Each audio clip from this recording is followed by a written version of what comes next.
On this record, it's almost an even split, you know, between, like, I was trying to write from the perspective of I mean, I was writing a lot about my past, and so I was kind of in a nostalgic state, but I was trying to write about first loves, that first spark. I mean, it doesn't even have to be first love, it can just be the first second you set eyes on somebody.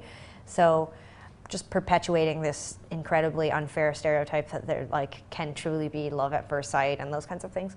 But I think love is obviously the common theme for Sara and I, relationships, you know, sort of self-analysis, and I think we both have a tendency to look back, like we're constantly in sort of a nostalgic, you know, remembering, working through, processing things sort of state.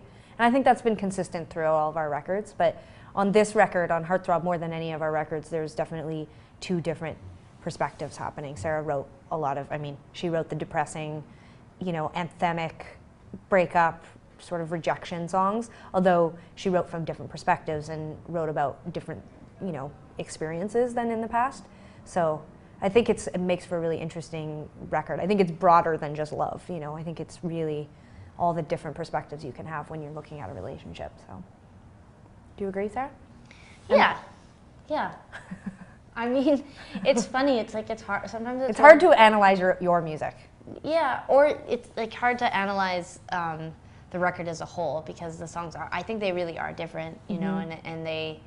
But the record, this record, I think that it does sort of have a little bit of a, there is a bit more melodrama on it than, say, like the last record. I think, you know, so, but I'm not sure that that is necessarily representative of what was going on in our lives so much as like the sort of deliberate and I mean the fidelity of the record and the kind of like the precision of all the sounds and everything like that, that really enhances the lyrics, I think. And our last record was, I think, a little bit more laid back. So with this record, it's like when the highs are high and the lows are low, you really feel it in a different way. But that, I might blame that more on sonics than actual, you know, sadness or happiness, you know.